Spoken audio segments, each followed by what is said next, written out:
Hello everyone, আসসালামু আলাইকুম। আজকে বানাবো হলো ওয়াল রেকর্ড। আমি এটা নাজু আর্ট থেকে ইন্সপায়ার হয়ে বানিয়েছি। আপনারা অবশ্যই নাজু আর্টকে চিনেন, তার কাছ থেকে আপনারা ভালো মতো দেখে নেবেন। আমি বানিয়ে দেখাই আপনাদের। তো সবার প্রথমে একটা মোবাইলের যে ইয়াটা নেবেন, বক্স মোবাইলে যেটা থাকে ওইটা নেবেন। যদি মোবাইলের বক্স না থাকে তাহলে আপনারা এরকম একটা বক্স বানিয়ে নেবেন। তো বেশি কথা না বলে শুরু করি। আমি এই যে এখানে জেসোর একটা কোট লাগাবো। জেসোর কোট লাগানোর জন্য আমি একটা স্পঞ্জ ব্যবহার করব। তো আমি যে এখানে একটা জেসোর একটা কোট বসাই নিব, কারণ এখানে দেখেন এই যে এগুলা হইলে তো ওয়াল রেকর্ড ভালো হবে না। এই জন্য আমি সাইড দিয়ে মাখিয়ে নেব জেসো। পরে আমি হোয়াইট অ্যাক্রিলিক পেইন্ট করব, বা পোস্টার কালারও করতে পারি। আপনারা চাইলে এটা স্কিপও করতে পারেন। শেষ, এবার আমি আরেকটা কোট লাগাবো, মানে এটা শুকাইলে আমি আরেকটা কোট লাগাবো। ততক্ষণে আমি পেপার রোল বানিয়ে নিই। আপনারা কী করবেন, সবার বাসায় তো এরকম পেপার থাকে, মানে খবরের কাগজ। এই খবরের কাগজ আপনারা দাঁড়ান, আপনারা বলি যে এই যে এরকম একটা পেপার নেবেন। আপনাদের বাসায় তো অবশ্যই পেপার থাকে। এই খবরের কাগজ নেবেন। তো এই খবরের কাগজ নিয়ে আপনারা করবেন কি, এরকম নিয়ে আপনারা যে কোনো ইয়াতে কেটে নেবেন। আমি এগুলা কেটে নিই, তারপর আপনাদের সাথে আবার আসছি। তো এভরিওয়ান, যে আমার এখানে বানানো এগুলো শেষ। এগুলো বানানো শেষ। দেখেন আপনারা কয়টি ইয়া করেছি, দেখুন 1 2, মানে অনেকগুলো পিস করে আপনাদের যত মনে আপনারা যত করতে পারেন। এখন আমি মোড় করব। মোড় করার জন্য আমি একটা জিনিস ব্যবহার করবো। তো এভরিওয়ান, এই যে এরকম একটা নেবেন। আপনাদের ক্যালেন্ডার আছে অবশ্যই বাসায়, ক্যালেন্ডার থেকে এটা ছিঁড়ে নেবেন, তা মানে কেটে নেবেন যে কোনো কিছু দিয়ে। আমার কাছে তো এই যে এরকম একটা কাটার আছে, এটা দিয়ে সব কিছু লোহা টোহা সব কিছু কাটা যায়। এটা দিয়ে আমি কাটছি। আপনারা করার দিয়েও কাটতে পারেন, বা এমনি এমনি করে ভাঙতে পারেন। তো আমি এগুলো আবার মরি আপনাদের কাছে আসছি। তো এভরিওয়ান, এই যে আমার এখানে এগুলা স্টিক বানানো শেষ। অনেকক্ষণ লাগছে আমার, পুরো 1 ঘন্টা লাগছে এরকম বানাইতে। যে এমনি করে যে ইয়া করে না, আমি পরে এটা দিয়ে করি না। এটা দিয়ে করলে এই যে এরকম মোটা হয়।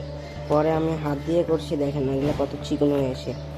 তো আপনারা নিজের মন মতো মোটাও বানাতে পারেন, চিকনও বানাতে পারেন, কিন্তু চিকন বানালে বেশি সুবিধা হবে। তো আমার এটা এখন একটু সাইডে রাখি। আর এখন এটা দেখি, এটার যে একটা লেয়ার হয়েছে, আমি আবার দ্বিতীয় লেয়ার দিব। এখন দ্বিতীয় লেয়ার দেওয়া শেষ হোক। আমি এখানে দ্বিতীয় লেয়ার দেওয়া শেষ। এখন আমি করবো হলো এখানে এগুলার কাজ। এগুলা আপনারা যে মন মতো কেটে নেবেন না, আমি একটু এমন করে নিলাম, কারণ এমন করে নিলে একটু ভালো হয় আমার জানা মতে। আর এখন এগুলো দেখতেছেন, আমি এগুলা কাটবো। এগুলা কাইটা নিব। উপরে এগুলা কাইটা নেওয়া ভালো হয়, আপনারা না কাটলেও। তো আমার এই যে এগুলা স্টিক বানানো হয়েছে। এখন আমি হলো এখানে সব কিছু লাগিয়ে দেব। এখানে এরকম করে লাগিয়ে দেব। এটাও নাজু আর্ট থেকে ইন্সপায়ার হয়ে বানিয়েছি। তো আমি এগুলা লাগিয়ে নিই, এই দুই পাশে দুইটা লাগিয়ে নিই। এখন হলো আমি বাকি দুইটা লাগিয়ে দেব। বাকি কাজগুলো আমি করবো এখন। তার আগে আমি যে এখানে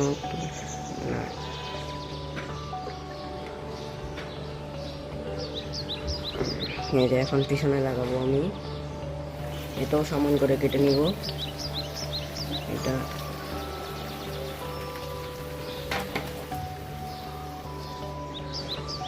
আপনারা বলতে পারেন এটার মেজারমেন্ট কই। আমি বলি কি যে এটার কোনো মেজারমেন্ট নেই, আপনারা নিজের মতো বানিয়ে নিতে পারেন। আমি একটু ছোট করে বানাচ্ছি, কারণ আমার রুমের সাথে এটা ছোটই হবে, কারণ আমার এটা একটু ছোট, বক্সটা একটু ছোট, তো এই জন্য এই ছোটো ইয়াতেই আমি করবো।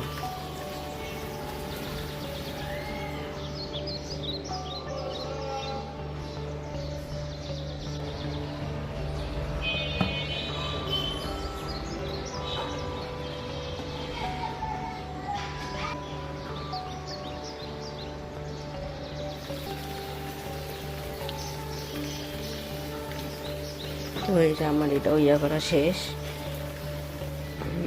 এই যে এটাও ইয়া করা শেষ। এখন বাকিগুলো লাগিয়ে নেব। বা আমার গলাটা একটু খারাপ, এই জন্য আমি কথা ভালো করে হচ্ছে না। তো আমি এটা আবার পরে কালো কালার করব, তার সাথে আমি পরে আবার এটা করে আসছি, আমি এটা পুরোটা করে আপনাদের সাথে আবার দেখা করছি। তো বন্ধুরা, আমার এটা পুরোটা করা শেষ। দেখেন, আপনাদের দেখাই করে, দেখেন পুরোটা আমার করা শেষ। আমি একটু পরে আবার আসতেছি, নামাজ পড়ে আমি আবার আসতেছি আপনাদের সাথে। এই যে নামাজ পড়ে আসি, এতক্ষণে এটা শুকিয়ে গিয়েছে, দেখেন কত শক্ত হয়েছে। আর এখন আমার অনেক অনেক কাজ বাকি আছে। ঠিক হবে জানেন নাকি এমনি করে দিব?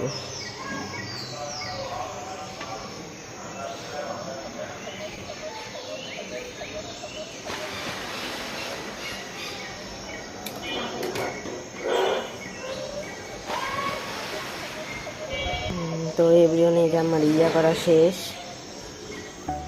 আমার করা শেষ। এখন আমি করব হলে এটার রং, ভিতরে আমি সাদা কালার করবো আর বাইরে কালো কালার করব। আমি এই যে টেবিলে সেফটির জন্য আমি যে এখানে করে নিয়েছি, একটা পেপার লাগিয়ে নিয়েছি। এখন আমি এটা করবো রং। আমি এখানে পোস্টার কালার করছি, কারণ আমার অ্যাক্রিলিক কালার তো দেখাই। দেখেন, দেখেছেন কি সুন্দর লাগছে। তো আবার রোদের মধ্যে রেখেছি, দেখেন আমি এটা আপনাদের এমনি করেও রেখে দেখাই। হ্যাঁ দেখেন কি সুন্দর লাগছে। ভিতরে সাদা কালার করেছি, রোদের জন্য দেখা যাচ্ছে না। দেখো এই যেটা সাদা কালার, দেখেছেন কি সুন্দর। আমি আপনাদের ওইটা ওয়ালে লাগিয়ে দেখাচ্ছি, দাঁড়ান। তো এই ভিডিও নেই যে আমি এটা দেয়ালে লাগাইছি, দেখেন দেয়ালে লাগানোর পর কি সুন্দর লাগছে। এই যে দেখেন দেয়ালে লাগানোর পর কি সুন্দর লাগছে। আপনারাও অবশ্যই এটা রিক্রিয়েট করবেন। আমি চাই আপনারা এটা রিক্রিয়েট করেন, কিন্তু এরকম কপি করবেন না, আপনারা অন্যভাবে বানাবেন। আমি অন্যভাবে বানিয়েছি, আপনারা অবশ্যই রিক্রিয়েট করবেন। আমিও খুশি হবো। থাকা লাগবে, কারণ এখানে পড়া যায়, তো এর জন্য আমি আবার এখানে গ্লু লাগিয়ে করেছি। আপনারা অবশ্যই এটা রিক্রিয়েট করবেন। তো আজকের ভিডিও এই পর্যন্ত, টাটা বাই বাই।